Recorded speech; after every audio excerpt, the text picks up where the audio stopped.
వచ్చారు. రాష్ట్ర ప్రజలందరి తరఫున వారికి ప్రత్యేకంగా అభినందనలు తెలియజేస్తా ఉన్నాను.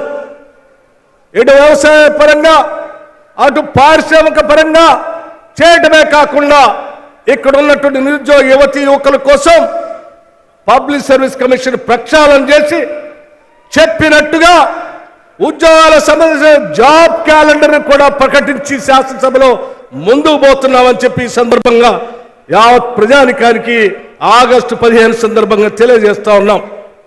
ఇది ఒక పక్క కార్యక్రమం అయితే, మరి ఈరోజు ఖమ్మం జిల్లాలో అందరూ మాట్లాడుతున్నటువంటి సీతారామ ప్రాజెక్టు గురించి కూడా మనం మాట్లాడుకోవాల్సినటువంటి అవసరం ఉంది. ఈరోజు కొద్దిమంది సీతారామ ప్రాజెక్టు సంబంధించినటువంటి ఆనాడు ఇరిగేషన్ మంత్రిగా పనిచేసిన హరీష్ రావు గారు, లేకపోతే ఆ మంత్రివర్గంలో ప్రముఖ పాత్ర వహించినటువంటి కేటీఆర్ గారు, లేకపోతే ఇంకొక 2-3 మంత్రులు నిన్న మాట్లాడితే చూశాను నేను. తగుదలమ్మా అని చెప్పి కాంగ్రెస్ వాళ్ళు సీతారామ ప్రాజెక్టు పంపులు ఆన్ చేస్తూ ఉన్నారు, పసుపు కుంకుమ వేస్తూ ఉన్నారు.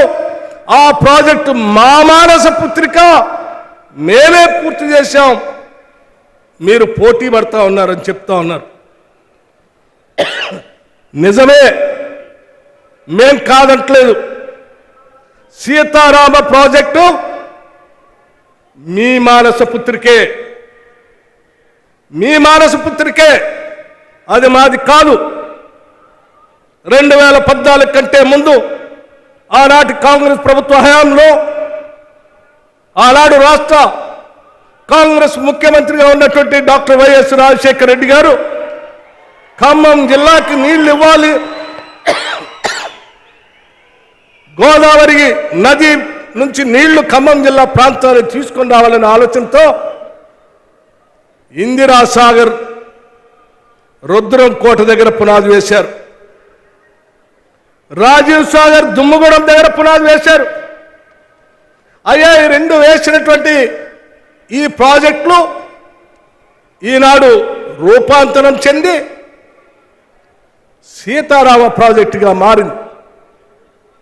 దానికి దీనికి ఏంటి వ్యత్యాసం అని చాలా మందికి తెలియక సీతారామ ప్రాజెక్టు మా మానస పత్రిక మేము అద్భుతాలు చేశామని వాళ్ళు గొప్పలు చెప్పుకున్నారు. ఆ గొప్పలేంటో ఒక్కసారి ఈ రాష్ట్ర ప్రజలకు కూడా తెలియాలి.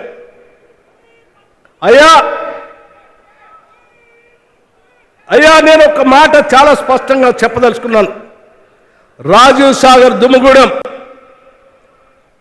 1681 కోట్లతో శాంక్షన్ చేశారు ప్రాజెక్ట్ కాస్ట్. ఖర్చు పెట్టింది 889 కోట్ల రూపాయలు. మిగిలి ఉన్నటువంటి బ్యాలెన్స్ 792 కోట్లు మాత్రమే. కేవలం 792 కోట్లు మాత్రమే. ఇందిరా సాగర్ రుద్రం కోట దగ్గర పెట్టినటువంటి ప్రాజెక్టుకి శాంక్షన్ అమౌంట్ 1824 కోట్లు మాత్రమే. ఆల్రెడీ అప్పటికి ఖర్చు పెట్టింది 2016 కల్లా 1068 కోట్లు. బ్యాలెన్స్ అమౌంట్ ఉన్నది 756 కోట్లు మాత్రమే. ఇందిరా సాగర్, రాజీవ్ సాగర్ 2 ప్రాజెక్టులు కలిపి ఈపీసీ కాంట్రాక్ట్ విధానం. ఆ కాంట్రాక్ట్ విధానంలో ఖర్చు పెట్టిన పోను మిగిలిన అమౌంట్ రాష్ట్ర ప్రభుత్వం కాంట్రాక్టర్కి ఇస్తే ఆ ప్రాజెక్ట్ని పూర్తి చేసి ప్రభుత్వానికి అప్పచెప్పాల. రేట్లు పెరిగినా తగ్గినా ప్రభుత్వానికి సంబంధం లేదు. రాష్ట్ర విభజన జరిగే నాటికి ఖర్చు పెట్టిన అమౌంట్ లెక్కలు ఈ 2 ప్రాజెక్టుల పైన మిగిలి ఉన్నటువంటి బ్యాలెన్స్ ఖర్చు పెట్టాల్సింది కేవలం 1548 కోట్లు మాత్రమే. కేవలం 1548 కోట్లు మాత్రమే. మిగతాదంతా ఖర్చు పెట్టేశారు. అంటే మొదటి సంవత్సరంలోనే 1588 కోట్లు ఆనాటి ప్రభుత్వం రిలీజ్ చేసి ఉంటే ఈ 2 ప్రాజెక్టుల ద్వారా 4 లక్షల ఎకరాలు 2014-15 నుంచి ఈనాటి వరకు జిల్లాలో నీళ్లు పారుతా ఉండే. కానీ కేవలం 1548 కోట్లు ఉన్నటువంటి ఈ ప్రాజెక్ట్ని డబ్బుల కోసం కక్కుర్తుపడి ఈ జిల్లాకి నీళ్లు రాకూడదనో లేకపోతే ఇంకొక రకంగా చేసుకోవాలనే ఒక దుర్మార్గమైనటువంటి ఆలోచనతో 23,000 కోట్లకు పెంచారు మీరు. ఇందిరా సాగర్, రాజీవ్ సాగర్ రెండు కంబైన్ కలిపి 1,548 కోట్లు 4 లక్షల ఎకరాలకి సాగునీళ్ళు ఇచ్చేదైతే దాన్ని రీడిజైన్ చేసి 23,000 కోట్లకు పెంచారు. ఒక్కసారి ఆలోచన చేయండి. 1,500 కోట్లు ఎక్కడ, 23,000 కోట్లు ఎక్కడ? పోనీ 23,000 కోట్లకు పెంచి ఇప్పటికి దాదాపు మీ హయాంలో 8,000 కోట్ల రూపాయలు ఖర్చు పెట్టారు. ఇంత ఖర్చు పెట్టిన తర్వాతైనా ఒక్క ఎకరానికైనా నీళ్లు ఇచ్చారా అంటే ఒక్క ఎకరానికి కూడా సీతారామ ప్రాజెక్ట్ నుంచి నీళ్లు ఇవ్వలేదు. డిస్ట్రిబ్యూటర్ కెనాల్స్ తీయలేదు. ఆ మెయిన్ కెనాల్ 114 కిలోమీటర్లు నడవాల్సినటువంటి కెనాలు పూర్తి కాలేదు కూడా. మరి ఎటుపోయినాయి డబ్బులన్నీ? ఏమైపోతా ఉంది? ఈ రాష్ట్రం తెచ్చుకున్నది ఎవరి కోసం అని ఈరోజు ఈ రాష్ట్ర ప్రభుత్వం ఇంధన రాజ్యం ఆలోచన చేసింది. ఒక్క గోదావరి నదిపైనే 23,000 కోట్లకు పెంచడం అంటే దాదాపు 22,000 కోట్ల రూపాయలు మీరు అప్పనంగా దోపిడీ చేయడం కోసం పెంచి తిన్నటువంటి ప్రభుత్వం మీ మానస పుత్రిక సీతారామ ప్రాజెక్టు.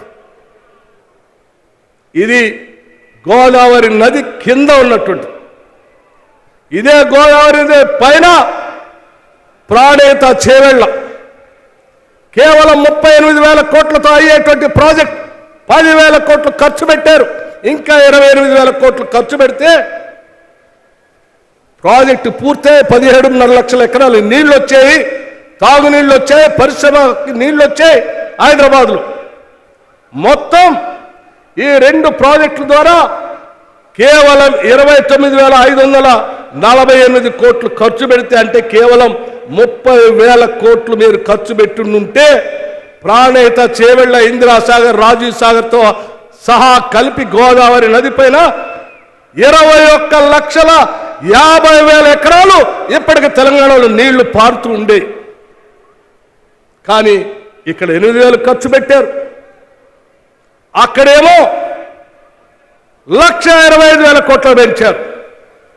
మొత్తం కలిపితే ఈ రెండు ప్రాజెక్టులు కేవలం గోదావరి మీదనే కేవలం 32,000 కోట్లతో అయ్యే ప్రాజెక్ట్ని 1,45,000 నుంచి 1,50,000కి పెంచి దాదాపు 1,25,000 కోట్లు దోపిడీ చేసిన మానస పుత్రికలు మీ ప్రాజెక్టులు. అలా దోపిడీ గురి కావద్దని ఇప్పటికే 23,000 కోట్ల రూపాయలు ఉన్నటువంటి సీతారామ ప్రాజెక్టు ఇంకా పెరగకూడదని, ప్రాజెక్టు పూర్తి కాకపోయినా డబ్బులు దండిగా వస్తాయని పంపులు తీసుకొచ్చి మీరు ఆడ పెడితే ఆ పంపులు శిలుం బట్టిపోకుండా ఉండాలని కనీసం పంపులైనా ఆడిద్దాం, ఆ పంపులను ఆడిచ్చి కొద్ది నీళ్ళైనా ఎన్ఎస్పి కెనాల్లో వేద్దాం, ఆ వైరా ప్రాజెక్టులో వేద్దాం అని ఆలోచన చేస్తే కేవలం 75-77 కోట్లతో ఒక రాజీవ్ లింక్ కెనాల్ని కలిపి అవన్నీ తీసుకొని వస్తే ఉపయోగపడుతుందనే ఆలోచనతో ఈరోజు కేవలం 75 కోట్లతో రాజీవ్ లింక్ కెనాల్ని ఏర్పాటు చేసి ఈ నీళ్లను ఉపయోగపడదామని ఆలోచన చేస్తా ఉన్నారు.